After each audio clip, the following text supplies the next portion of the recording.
अब बात रही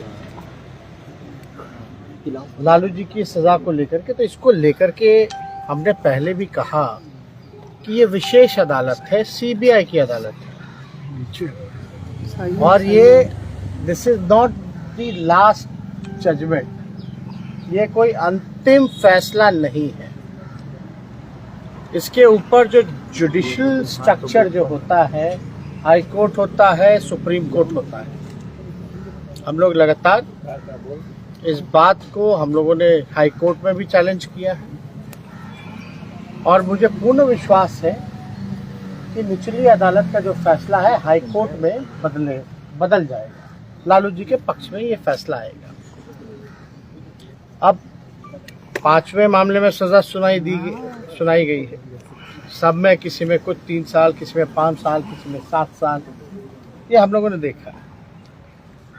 लेकिन सीबीआई या ईडी या इनकम टैक्स जो इंस्टीट्यूशन हैं,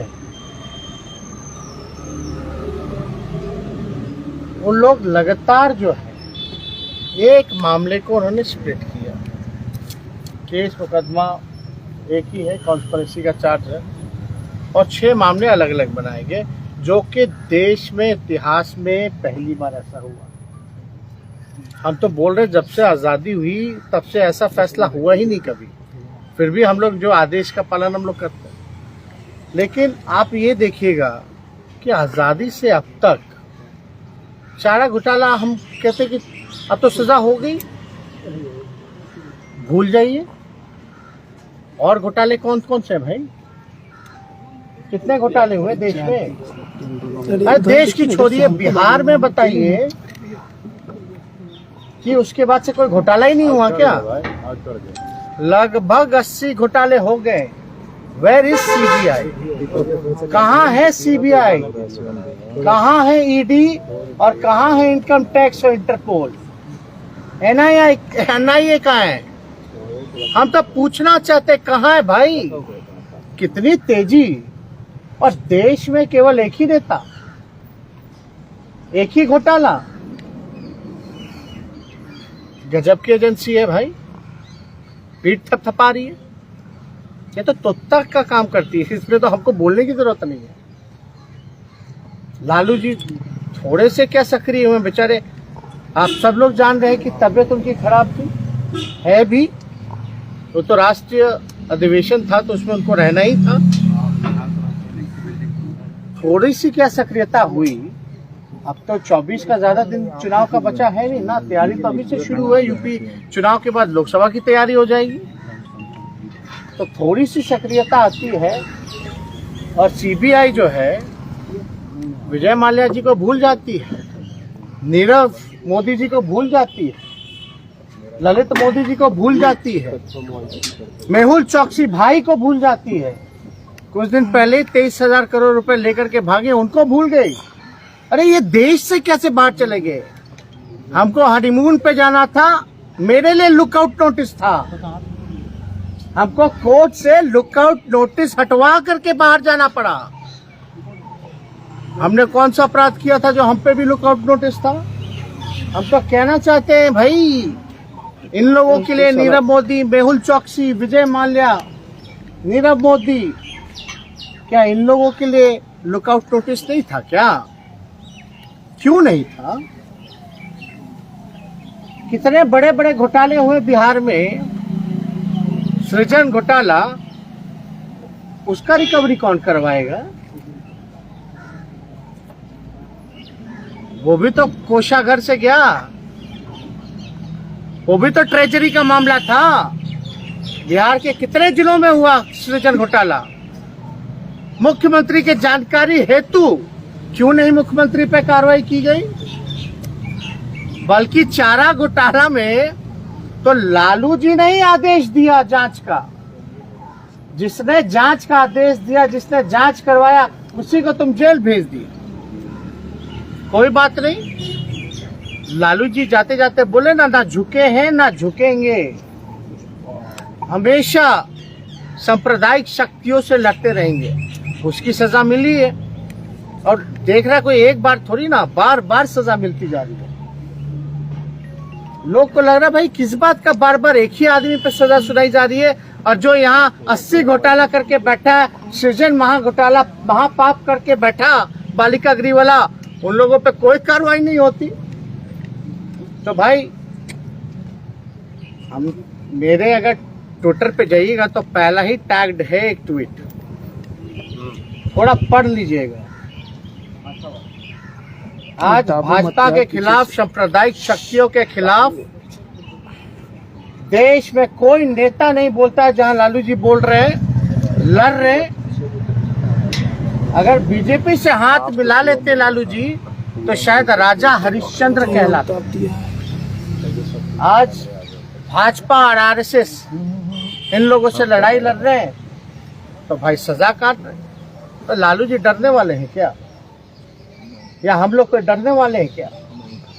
लालू जी का साथ जो हो रहा है देश की जनता और बिहार की जनता देख रही है। लालू जी के साथ जो हो रहा है वो यूपी में भी, यूपी की जनता जो है बीजेपी पर वार करने का काम करेगी, वोट का चोट देने का काम करेगी। लोग को लगता है कि लालू जी को जेल भेज देने से लालू जी कमजोर हो जाएंगे, पार्टी नस्तानाबूद हो जाएगी। बिहार की सबसे बड़ी पार्टी निकल के आई, आरजेडी सरकार बना चुके थे महागठबंधन। ये तो कुछ बेईमानी कर करके लोग आ गए थे, तो लालू जी तो और मजबूत हुए, पार्टी मजबूत हुई। और लालू जी का एक एक सिपाही आने वाले समय में बीजेपी और आरएसएस को बिहार की धरती से और नीतीश कुमार जी जैसे बेईमान नेता को खत्म करके, खत्म मतलब पॉलिटिकली खत्म करके ही सांस लेकर के जो है वो काम करेगा।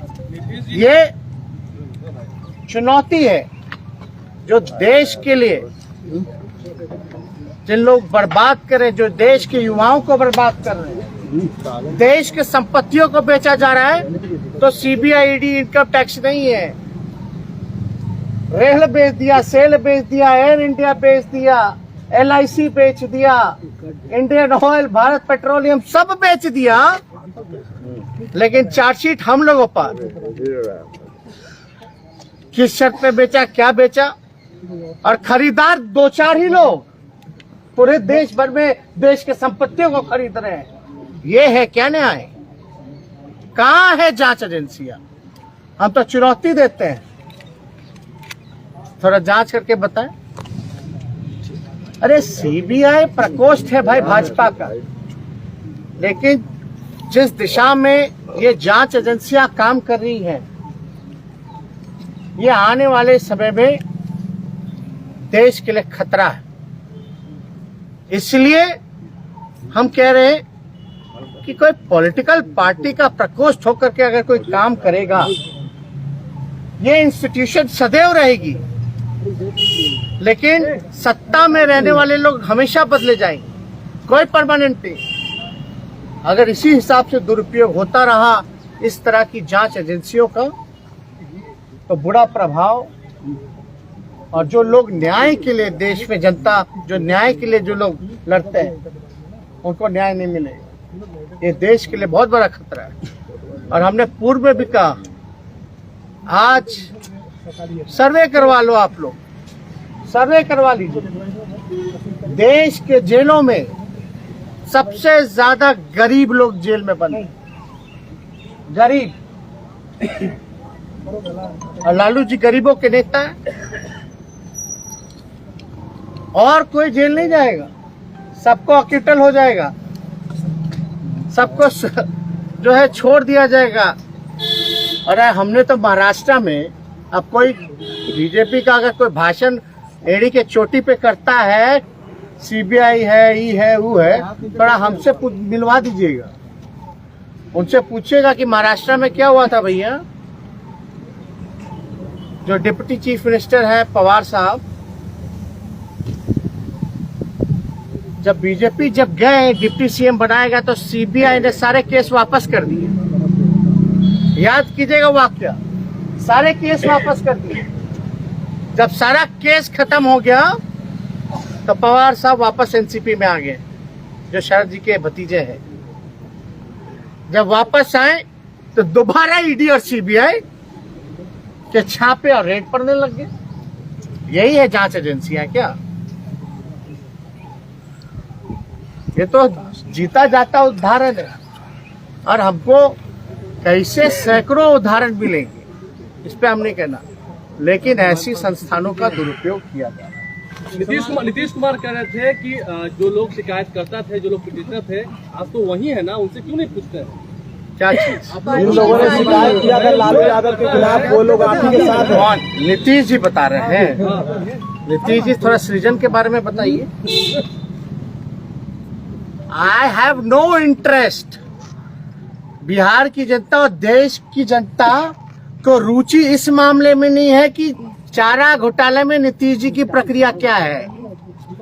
बिहार की जनता और देश की जनता का इंटरेस्ट इसमें है कि आपके रहते 80 घोटाले हुए, आज तक कोई अधिकारी, मंत्री या आप पे क्यों नहीं कार्रवाई की गई? सृजन मामले में क्यों नहीं कार्रवाई की गई? सीएजी का रिपोर्ट उठा के देख लीजिए आप सब लोग। 2 लाख करोड़ का हिसाब कहाँ है मुख्यमंत्री जी बताइए? 2 लाख करोड़ का इंटरेस्ट इसमें है। और नीतीश जी को बताना, हम देखिए बड़े हैं, मुख्यमंत्री हैं चोर दरवाजे के, तो हम इतना ही उनको कहेंगे कि चारा घोटाला में आप तो मत ही बोलिए। आप जहां बोलिएगा तो आपका क्या भूमिका है, अब हम जाना नहीं चाहते इतिहास में कहां कहां क्या क्या भूमिका है, डिटेलिंग हो जाएगी। मुद्दा से नहीं भटकाना चाहते। नीतीश जी सृजन पे आइए, 80 घोटाले पे आइए, इस पे क्यों नहीं बोलते हैं? 2 लाख करोड़ रुपया सीएजी रिपोर्ट में आया, कोई हिसाब किताब नहीं है, ये इंटरेस्ट नहीं है। चारा घोटाला कितना हजार करोड़ का, ये 2 लाख करोड़ रुपया कहाँ गया भाई? और चारा घोटाला में बताइए कि लालू जी ने ही आदेश दिया था कि नहीं दिया था? दिया था कि नहीं दिया था जांच का? तो जो दोषी है वो जांच करवाएगा, वो भी सीबीआई से। ये सब लोग जानते हैं। उस दौर में जनता दल का दौर था, और जनता दल में उस दौर में क्या क्या चल रहा था वो सबको पता है, कितने खेमे थे। फिर बीजेपी 1 साल बाद आ गई, फिर दुरुपयोग शुरू हो गया। तो ये बताने की हमको जरूरत नहीं है। आपने बोला कि नीतीश कुमार की राजनीति जो है उसको खत्म करके बीजेपी को खत्म करेंगे, और चीजें बोला एक बार फिर से। हम बस इतना ही कह रहे हैं कि लालू जी के साथ जो हो रहा है बिहार की जनता देख रही है, और बिहार की धरती में बिहार की जनता ने लालू जी को आशीर्वाद दिया, और बिहार में सबसे बड़ी पार्टी के रूप में ही नहीं बल्कि हम सरकार बनाने का मैंडेट भी मिला था, जनादेश था, लेकिन चोर दरवाजे से ये लोग आए। अब देख रहे हैं ना लोग भाई, क्या लालू जी के साथ बार बार एक ही आदमी को प्रताड़ित किया जा रहा है। तो आने वाले समय में लालू जी के चाहने वाले लोग या बिहार का हित जो चाहते हैं, देश का हित जो चाहते हैं, वो सब जो है भाजपा, आरएसएस और नीतीश जी को, पार्टी को जो है विलुप्त करके ही, राजनीतिक रूप से खत्म करके ही सांस लेने का काम करेगी।